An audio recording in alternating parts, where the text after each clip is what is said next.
ஞானானந்தமயம் தேவம் நிர்மலஸ்படிகாகிருதியும் ஆதாரம் சர்வ வித்யானாம் ஹயக்ரீவம் பாஸ்மகே. நமஸ்காரம். அஸ்ட்ரோ டிவி நேயர்களுக்கு அஸ்ட்ரோ கேஎஸ் ஐயங்காரின் பணிவான நமஸ்காரங்கள். வார பலன் 8/4/2024 14/4/2024 வரலும் உண்டான வாரத்திற்கு என்ன பலன்கள் மேஷம் முதல் மீனம் வரைன்னு பார்க்கலாம். அதற்கு முன்னாடி இந்த வாரத்தினுடைய கோல்சாரம் என்ன, இந்த வாரத்தில் வரும் விசேஷ நாட்கள் என்ன, அதற்கு பிறகு இந்த வாரத்தில் எந்தெந்த ராசிக்காரர்களுக்கு சந்திராசிரமம்னு பார்ப்போம். முதல்ல இந்த வாரத்தினுடைய கோல்சாரம் அப்படின்னு எடுக்கும்போது காலபுருஷ தத்துவத்தின் முதல் ராசியான மேஷ ராசியில் குரு பகவானும், 6ஆம் இடம்னு சொல்லக்கூடிய கன்னியில் கேதுவும், 11ஆம் இடம் அப்படின்னு சொல்லக்கூடிய கும்பத்தில் சனி மற்றும் செவ்வாய், மீனத்தில் சுக்கிரன், சூரியன், புதன் மற்றும் ராகு, 4 கிரகங்கள். இந்த வாரத்தில் ஆகக்கூடிய பெயர்ச்சிகள் அப்படின்னு பார்த்தாலேயானால் சூரிய பகவான் இந்த வாரம் 14ஆம் தேதி, அதாவது பங்குனி மாதத்திலிருந்து சித்திரை மாதம் பிறகுறது, அதாவது சித்திரை மாதம் அப்படின்னு சொல்கிறது, அதாவது சௌரமான மாதமாக சூரியன் ரேவதி நட்சத்திரத்திலிருந்து அசுவினி நட்சத்திரத்துக்கு போகிறார். இந்த வருஷம் சோபகிருத்து வருஷத்திலிருந்து குரோதி வருஷம் பிறக்கிறது. இது தமிழ் வருஷத்தின் 37ஆவது வருஷம். இந்த தமிழ் வருஷத்தினுடைய குரோதி வருஷத்தினுடைய பலன்கள் தனியாக போட்டிருக்கேன், அதையும் பாருங்கள். 8ஆம் தேதி அன்னைக்கு அமாவாசை. இந்த வாரத்தில் பார்த்தாலேயானால் சந்திர பகவான், அதிவேகமாக செல்லக்கூடிய சந்திர பகவான், பொதுவாகவே இந்த வார பயிற்சிகளை பற்றி வாரத்தினுடைய பலன்களை வச்சு சொல்லக்கூடியது. சந்திர பகவான் மீன ராசி உத்திரட்டாதி நட்சத்திரத்திலிருந்து திருவாதிரை நட்சத்திரம், அதாவது 14ஆம் தேதி அன்னைக்கு திருவாதிரை நட்சத்திரம் மிதுன ராசியில் வரார். இந்த வாரத்தில் இருக்கக்கூடிய கிரகச்சாரங்கள் இதுதான். இந்த வாரத்தில் வரக்கூடிய சிறப்பு நாட்கள் என்னன்றதை பார்ப்போம். சிறப்பு நாட்கள்னு சொல்லும்பொழுது 8ஆம் தேதி அன்றைக்கி அமாவாசை, 9ஆம் தேதி அன்னைக்கு யுகாதி பண்டிகை. யுகாதி பண்டிகையினுடைய சிறப்பு என்ன அப்படின்னா சந்திரமானம் அப்படின்ற ஒரு விஷயத்தை வச்சு கடைபிடிக்கக்கூடியது. அமாவாசைக்கு அடுத்த நாளை அவர்கள் மாதம் பிறக்கிறதாக கொண்டு சைத்திர மாதமாக இது ஆரம்பிச்சுடுறது. அவளுக்கு சித்திரை மாதம், அவளுக்கு சைத்திர மாதம் ஆரம்பிச்சுடுறது. இதில் ஒரு விசேஷம் என்ன அப்படின்னா, பொதுவாகவே இந்த மாதம் பிறக்கிறது சந்திரமானத்தில் பார்த்தேன்னா அமாவாசையில் ஒரே ஒரு நாழிகை கூட சூரிய உதயத்துக்கு அப்புறம் இருந்ததே ஆனால் பிரதமை அன்னைக்கு அதை எடுத்துக்காமல் அதுக்கு அடுத்த நாள் முழு பிரதமை இருக்கக்கூடியதோ, இல்லைன்னா பிரதமை அந்த நாள் பிறக்கும் பொழுதே பிரதமை திதியில் பிறந்தது நாள் மட்டும்தான் எடுத்துக்க முடியும். அதுதான் ஒரு சிறப்பு. அதனால் இந்த வருஷம் பார்த்தோன்னா 9/4/2024 அன்றைக்கி யுகாதி பண்டிகை. என்னுடைய தெலுங்கு, கன்னடா, மகாராஷ்டிரா மற்றும் துளு, கொங்கு இந்த மாதிரியான இடத்துலெல்லாம் புது வருஷத்தை பிறக்கிறது. அவர்கள் எல்லோருக்கும் என்னுடைய புத்தாண்டு நல்வாழ்த்துக்கள், ஆசீர்வாதங்கள். இந்த வாரம் பார்த்தாலேயானால் 12ஆம் தேதி அன்னைக்கு சதுர்த்தி, வளர்பிறை சதுர்த்தி, அதாவது சுக்லபக்ஷ சதுர்த்தி, 4ஆம் நாள், அதாவது அமாவாசையிலிருந்து வளர்பிறையில் 4ஆவது நாள். இந்த வளர்பிறை சதுர்த்தியில் என்ன அப்படின்னா வளர் சதுர்த்தின்னு பேர். அதாவது தேய்பிறையில் சங்கடஹர சதுர்த்தி, இது சங்கர்ஷண சதுர்த்தி அப்படின்னு சொல்லக்கூடியது. இந்த வளர்பிறை சதுர்த்தியில் என்ன அப்படின்னா விநாயக பெருமான்கிட்ட போய் நம்ம விழுந்து சேவிச்சுட்டு நம்மளுக்கு வேணும் என்பதை கேட்டோமேயானால் வரம் கொடுக்கக்கூடிய வர சதுர்த்தி அப்படின்னு சொல்லக்கூடியது. வளர்பிறையில் வரக்கூடியது வர சதுர்த்தி. 9 பிரதட்சணம் விநாயக பெருமானை பண்ணுறதும், 9 தரம் தோப்பு கரணம் போடுறதும், அருகம்புல், அதை தவிர ஒரு தேங்காய் உடைச்சிட்டு வர்றதன் மூலியமாக உங்களுடைய தடைகள் அனைத்தும் நீங்கி நீங்கள் கேட்ட வரங்கள் அனைத்தும் கிடைக்கக்கூடும். படிக்கக்கூடிய மாணவர்களுக்கு கண்டிப்பாக இந்த வர சதுர்த்தி அன்னைக்கு போய் சேவிச்சுட்டு வந்துட்டீங்க அப்படின்னா கண்டிப்பாக உங்களுடைய எக்ஸாமில் நல்ல ரிசல்ட் கிடைக்கக்கூடும். காம்படிட்டிவ் எக்ஸாமில் நல்லபடியாக பண்ணக்கூடிய வாய்ப்புகள் நிச்சயமாக உண்டு. இந்த வாரத்தில் பார்த்தீங்கன்னா 14ஆம் தேதி சூரிய பகவான் ரேவதி நட்சத்திரத்தில் அசுர நட்சத்திரத்துக்கு போகிறார். சித்திரை மாதம், தமிழ் மாதம் பிறக்கிறது சித்திரை மாதம். நம்ம சௌரமானம் அப்படின்றத வச்சு சூரிய பகவான் ஒரு ராசியிலிருந்து அடுத்த ராசிக்கு செல்லக்கூடியதை வச்சு சொல்கிறோம். இந்த சௌரமான மாதங்களை வச்சு தான் நம்ம பலன்களை சொல்லிட்டுருக்கோம். சூரிய பகவான் குருவோடு சேர்ந்து சஞ்சாரம் மேஷ ராசியில் போயிருக்கார். 14ஆம் தேதி தமிழ் வருஷப்பரப்பு அப்படின்றத சொல்கிறோம். குரோதி வருஷம். இந்த யுகாதியில் பார்த்தோம்னா தெலுங்கு வருஷம் அப்படின்னு சொல்லக்கூடியது. இந்த மாதிரி இப்போ இந்த வேப்பம்பூ, மாங்காய், புளிப்பு, இனிப்பு எல்லா வகையான இதுவும் வச்சு பச்சடி பண்ணுவாங்க.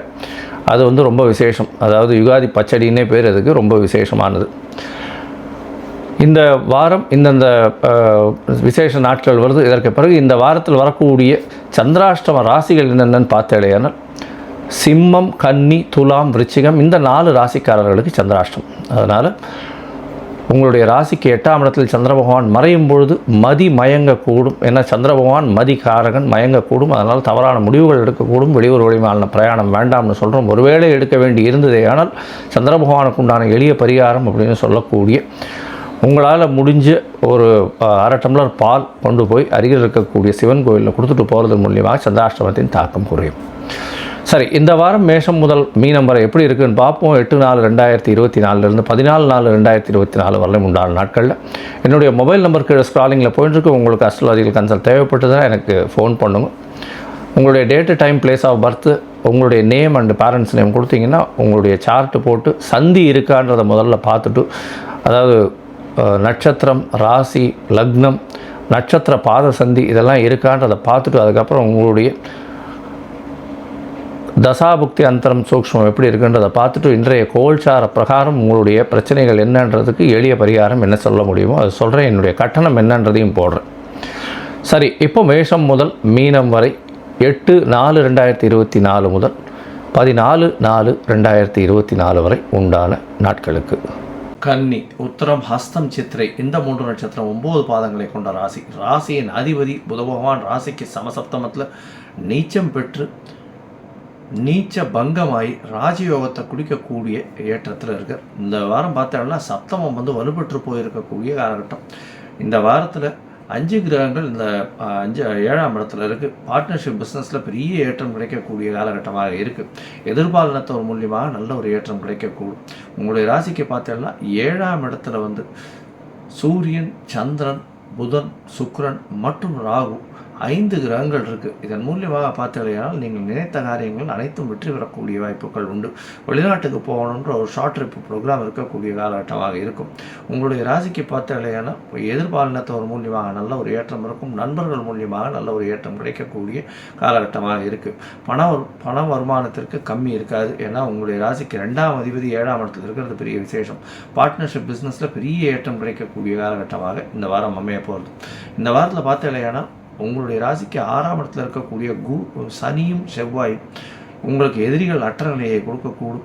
அதாவது புதிய கடன் இந்த மாதிரி யாரெல்லாம் வாங்கினீங்கன்னா கூட நல்ல ஒரு ஏற்றம் கிடைக்கக்கூடிய வாய்ப்புகள் நிச்சயமாக இருக்குது. 6ஆம் இடத்துல இருக்கக்கூடிய சனி பகவான் மூலியமாக போட்டித் தேர்வில் நல்ல ஒரு ஏற்றம் கிடைக்கும்.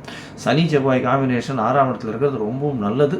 போட்டித் தேர்வுகளெல்லாம் நிச்சயமாக வெற்றி பெறக்கூடிய வாய்ப்புகள். மாணவர்கள், படிக்கக்கூடிய மாணவர்கள், போட்டித் தேர்வு எழுதக்கூடிய மாணவர்களுக்கு நல்ல ஒரு ஏற்றம் கிடைக்கும். உங்களுடைய ராசிக்கு பார்த்தோம்னா குரு பகவான் 2/12 பார்க்குறது பெரிய விசேஷம். இந்த வாரம் அதாவது 8/4/2024 14/4/2024 உண்டான வாரத்தில் சந்திர பகவான் உங்களுடைய ராசிக்கு சமசப்தமத்தில் வந்து இந்த வாரத்தை ஆரம்பிக்கிறார். 9ஆம் தேதி கார்த்தால் ஒரு 8:30 மணி வரலும் இருக்கக்கூடிய சந்திர பகவான் 5 கிரகங்களாக கூட்டு கிரகங்களாக இருக்கக்கூடிய காலகட்டமாக இருக்குது. 11ஆம் அதிபதி சப்தமத்தில் இருக்கிறது மூலியமாக உங்களுடைய ராசிக்கு அதாவது பார்ட்னர்ஷிப் பிஸ்னஸ் பண்ணுறவாளுகள்லாம் பெரிய ஏற்றம் கிடைக்கக்கூடிய காலகட்டமாக இருக்குது. உங்களுடைய ராசிக்கு 8ஆம் இடத்துல சந்திர பகவான் போகிறார். சந்திராஷ்டம காலமாக இருக்குது. அது வந்து 9ஆம் தேதியிலிருந்து 11ஆம் தேதி காலை ஒரு 11:30 மணி வரலும் இருக்கக்கூடிய காலகட்டமாக இருக்குது. புதிய முயற்சிகள் வேண்டாம், வெளியூர் வெளிமாநில பிரயாணங்கள் வேண்டாம்னு சொல்கிறோம். இருந்தாலும் 8ஆம் இடத்தில் 11ஆம் அதிபதி வந்து இதுவாக இருக்கிறது ரொம்ப விசேஷம். இதன் மூலியமாக பார்த்தோம்னா வெளிநாடு யோகம் வரக்கூடிய வாய்ப்புகள் உண்டு. வெளிநாட்டுக்குன்னு பார்த்துட்டு இருப்பவர்களுக்கு நல்ல ஒரு ஏற்றம் கிடைக்கும். வேலையின் மூலியமாக வெளிநாடு போகக்கூடிய பாக்கியம் உண்டு. புதிய வேலை இந்த வாரத்தில் கிடைக்கக்கூடிய பாக்கியம் நிச்சயமாக உண்டு. உங்களுடைய ராசிக்கு 9ஆம் இடத்துல சந்திர பகவான் போகிறார். 11ஆம் தேதி கார்த்தால 11:30 மணியிலிருந்து 13ஆம் தேதி மாலை ஒரு 5:30 மணி வரலும் இருக்கக்கூடிய காலகட்டம். இந்த காலகட்டத்தில் பார்த்தோம்னா சந்திர பகவான் நல்ல ஒரு ஏற்றத்தில் இருக்கார். ஏன்னா உச்சம் பெற்ற சந்திர பகவானா 9ஆம் இடத்துல இருக்கிறது பெரிய விசேஷம். 11ஆம் அதிபதி 11க்கு 11 இருக்கிறதன் மூலியமாக நீங்கள் நினைத்த காரியங்கள் அனைத்தும் வெற்றி பெறக்கூடிய வாய்ப்புகள் உண்டு. உங்களுடைய ராசிக்கு பார்த்தீங்கன்னா 10ஆம் இடத்துல சந்திர பகவான் போகிற 10ஆம் அதிபதி அப்படின்னு சொல்லக்கூடிய புத பகவானும் நீச்ச பங்கம் அடைஞ்சிருக்கிறதுனால தொழிலில் அபரிமிதமான ஏற்றம் கிடைக்கக்கூடும். சந்திர பகவான் 11ஆம் அதிபதி 11க்கு 12ஆம் இடத்துல மறையிறதுனால தொழிலில் பெரிய ஏற்றம் இருந்தாலும் பணவரவு, அதாவது லாபம் சற்று கம்மியாக இருக்கக்கூடிய காலகட்டமாக இருக்கும். இந்த வாரம் உங்களுடைய மூத்த சகோதரர்கள் மூலியமாக நல்ல ஒரு ஏற்றம் உண்டு. இளைய சகோதரர்கள் மூலியமாக எல்லா விதமான வெற்றியும் கிடைக்கக்கூடிய காலகட்டமாக இருக்கும். தந்தையின் உடல்நிலையில் நல்ல ஒரு ஏற்றம் இருக்கும். தாயின் உடல்நிலையில் சிறிது சற்றளவு பிரச்சனைகள் இருக்கும். உங்களுடைய உடல்நிலையில் ஒரு நல்ல ஏற்றம் மாற்றம் தெரியக்கூடிய காலகட்டமாக இந்த வாரம் அமையாது. இந்த வாரத்தில் பார்த்தாலேயானால் அதுவும் இந்த ஐடி ப்ரொஃபஷனில் இருக்கவா, சாஃப்ட்வேரில் இருக்கிறவங்க, அதை தவிர இந்த ஆர்ட் டைரக்டர்ஸு, விவசாயம் பார்க்குறவங்க, இவங்களுக்கெல்லாம் பெரிய ஏற்றம், அதுவும் நியூரோ சர்ஜன் இவாளுக்கெல்லாம் பெரிய ஏற்றம் கிடைக்கக்கூடிய காலகட்டமாக இந்த வாரம் அமைய போகிறது.